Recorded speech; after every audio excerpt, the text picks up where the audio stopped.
क्या America Israel versus Iran war के बीच में ईरान के अंदर जो भूकंप आया वो परमाणु टेस्ट भी हो सकता है? क्या ईरान ने वाकई में वो टेस्ट कर लिया, वो लाल रेखा को पार कर लिया जिसको लेकर ईरान को अमेरिका और इजराइल बर्बाद करने पर तुले, जिसके चक्कर में खामनोई समेत 160 बच्चियों की जिंदगियां छीन ली गई? और क्या इजराइल अमेरिका वर्सेस ईरान की लड़ाई में परमाणु हथियारों का इस्तेमाल दोबारा हो सकता है? भगवान ना करे ऐसा, भगवान करे कि ये सारी खबरें पूरी तरह गलत हो। लेकिन आज जब ईरान के वीरान रेगिस्तानों के बीच धरती कांपी और रिक्टर स्केल पर सुई एक झटके पर जाकर रुकी, तो दुनिया के लिए केवल एक भूकंप की खबर हो सकती है, लेकिन तेल अवीव से लेकर वॉशिंगटन के वॉर रूम में एक खौफनाक सन्नाटा पसर गया। वहां सवाल यह नहीं था कि भूकंप क्यों आया, सवाल यह था कि क्या यह नॉर्मल था या जमीन के हजारों फीट नीचे किसी परमाणु धमाके की गूंज थी? और क्या यह मुमकिन है कि ईरान ने उत्तर कोरिया, रूस या चाइना की हेल्प से कोई गुपचुप परमाणु परीक्षण किया हो? क्योंकि ईरान को लेकर अब एक थ्योरी चल रही है कि हम तो डूबेंगे सनम, तुमको भी लेकर डूबेंगे। हमारा तुमने सब बर्बाद कर ही दिया, अब हम भी तुमको बर्बाद करेंगे, तुमको भी नष्ट करके हम जाएंगे, तुम्हारी भी कौम खत्म करके जाएंगे। ये थ्योरीज चल रही है दुनिया भर में। जो लोग ईरान को सपोर्ट कर रहे हैं वो भी यही बात कमोबेश कह रहे हैं। और ऐसे में जब एक धरती कांपने की खबर आती है तो क्या ये केवल कोरा इत्तेफाक था या इत्तेफाक से कहीं आगे जाकर ये किसी गुप्त हथियार का नतीजा था? Iran's sprawling nuclear facility has come under attack amid ongoing tensions in West Asia. देखिए, जैसे ही ईरान के फार्स प्रांत से भूकंप का डेटा दुनिया के वैज्ञानिकों के सामने पहुंचा, उनके माथे पर पसीना तो आया है। अंतर्राष्ट्रीय संस्थाएं कह रही हैं कि वो साधारण भूकंप जैसा नहीं था। आमतौर पर भूकंप में धरती धीरे धीरे हिलती है, परमाणु विस्फोट में एक साथ झटका लगता है जो एक पल में पूरी ताकत दिखाता है। और यहीं से सवाल शुरू हुआ कि ईरान के रेगिस्तान में कौन सा झटका था, नेचुरल वाला या फिर परमाणु टेस्ट वाला? और क्या दुनिया परमाणु युद्ध की तरफ बढ़ रही है?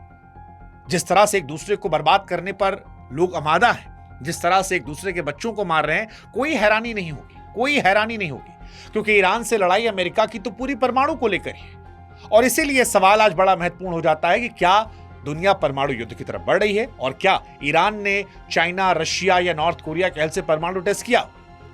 इस कहानी की हम शुरुआत करें उससे पहले हमारी आपसे गुजारिश है कि हमारे व्हाट्सएप चैनल से आप जुड़िएगा, क्योंकि इस वॉर को लेकर जितने भी वीडियोस हम बना रहे हैं वो आपके मोबाइल तक ऑटोमेटिकली पहुंच जाएं और भविष्य में भी हर एक विषय को लेकर आप पहले से जानकार बने रहें।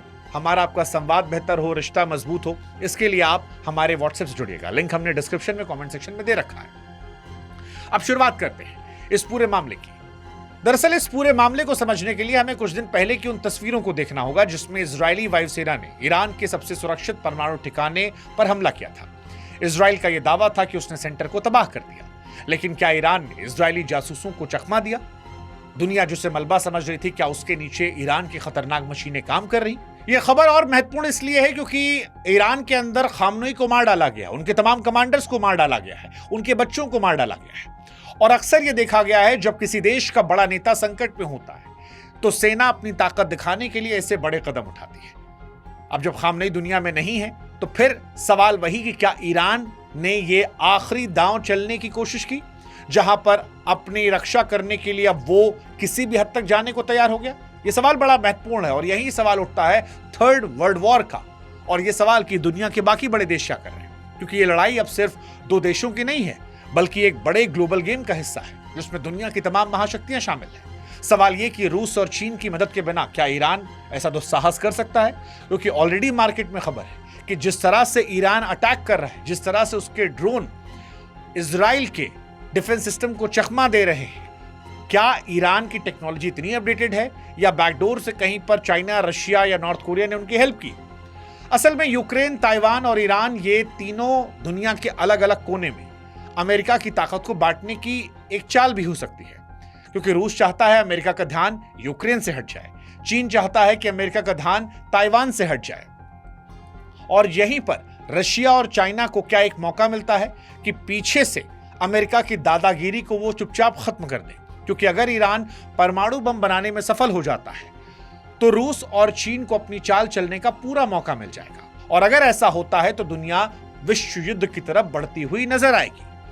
अब अगर ईरान के पास बम है तो अमेरिका की सैन्य धमकियां अपनी धार खो देंगी। पश्चिमी देश भी इस डर में हैं कि अगर ईरान पर हमला किया तो रूस और चीन चुप नहीं बैठेंगे, जिससे पूरी दुनिया वॉर में घुस जाएगी और एक विनाशकारी युद्ध की शुरुआत हो जाएगी। ये सारी बातें सब जानते हैं। हालांकि इन वॉर के बीच में भारत और भारतीयों की जेब पर भी संकट आने वाला साहब, क्योंकि ये धमाका और ये मौत, हत्याएं, युद्ध अगर आप मजा लेकर देख रहे हैं तो ये मजा आपके लिए सजा बनने वाला है, क्योंकि ये ईरान का युद्ध आपके घर में भी पहुंचने वाला है। हाँ जी, ईरान के युद्ध के चलते कच्चे तेल की कीमतें जो हैं वो बढ़ रही हैं। दुनिया का बहुत सारा तेल जिस समुद्री रास्ते यानी होर्मुज की जलसंधि से गुजरता है उस पर ईरान का दबदबा है। ईरान कह रहा है कोई शिप निकलेगी तो दाग देंगे। ईरान परमाणु ताकत के दम पर उस रास्ते को अगर बंद करता है तो पेट्रोल की कीमतें जो हैं वो 7वें आसमान पर पहुंच जाएंगी और भारत के लिए चिंता है। वैसे भी तेल की कीमतें बढ़ने वाली है। इसके अलावा ईरान में हजारों भारतीय नागरिक रहते हैं, जिसमें छात्र, डॉक्टर, व्यापारी शामिल हैं, जिनके परिवार टीवी से चिपके हैं। सवाल यह है कि अब उनका भी क्या होगा, भारत क्या करेगा? ये सारे सवाल बड़े महत्वपूर्ण हैं। लेकिन इन सारे सवालों के बीच में फिर लौटते हैं उस कहानी पर कि क्या परमाणु टेस्ट किया गया, क्योंकि इतने सारे सस्पेंस हैं, इनके बीच में नजर डालनी होगी परमाणु टेस्ट को लेकर। तो देखिए, भूकंप पर नजर रखने वाली अंतर्राष्ट्रीय संस्थाएं फिलहाल इस झटके को नेचुरल बता रही है, क्योंकि यह जमीन के 10 किलोमीटर नीचे आया है। ईरान में ऐसे भूकंप, ये एक्सपर्ट्स कह रहे हैं कि हैरानी उन्हें नहीं हो रही है। एक्सपर्ट्स ये भी कह रहे हैं कि कोई रेडिएशन या परमाणु विस्फोट के पक्के निशान नहीं मिले हैं और परमाणु परीक्षण की सारी बातें सोशल मीडिया की अफवाहों तक सीमित हैं। ये एक्सपर्ट्स कह रहे हैं। अंतर्राष्ट्रीय परमाणु एजेंसी ने भी साफ किया कि इससे पहले जो इजराइल ने हमला किया था उसमें बाहरी इमारतों को नुकसान पहुंचा था। अभी भी ईरान का परमाणु प्लांट सुरक्षित है। तो क्या ऐसा हो सकता है कि जो झटका मिला भूकंप का वो परमाणु बम ना हो, दुनिया को डराने के लिए किया गया एक दिमागी युद्ध हो? देखिए, ईरान शायद इजराइल और अमेरिका की नफ्स टटोल रहा है। वो देखना चाहता है कि खामनोई की मौत की खबरों के बीच में दुनिया का रिएक्शन क्या होगा, और ऐसा हो सकता है कि डराने की कोशिश भी हो। पाकिस्तान ने भी ये पैतरा हिंदुस्तान के खिलाफ कई बार आजमाया, क्योंकि जो युद्ध हार रहा होता है वो अक्सर कहता है कि हम ऐसा वार चलेंगे कि सब खत्म हो जाएगा। पाकिस्तान बार बार कह रहा था हम परमाणु बम यूज करेंगे, परमाणु बम यूज करेंगे। तो क्या ईरान ने भी इजराइल और अमेरिका को डराने के लिए ये फॉर्मूला दे दिया हो कि बिना टेस्ट किए या एक फेक टेस्ट किए भूकंप लाकर मैसेज दे दिया हो? ये बड़ा इंपॉर्टेंट हो जाता है। आखिर में सवाल वही है कि क्या भूकंप कुदरत का खेल था या महाविनाश की तैयारी?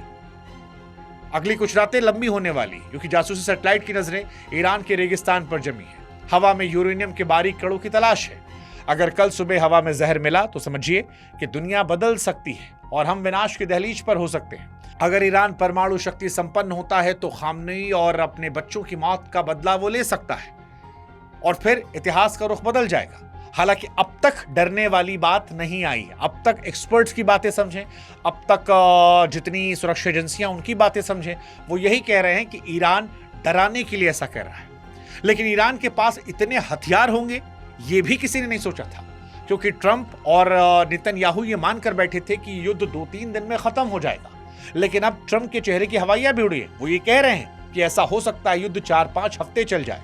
ऐसे में परमाणु थ्योरी वाली बात पूरी तरह से नकार देना अब तक शायद किसी के हाथ में नहीं है। हाँ, प्रथम दृष्टया जो दिख रहा है उसके हिसाब से ये लग रहा है कि ये डराने की कोशिश थी, बट क्या ये छिपाने की भी कोशिश भी हो सकती है?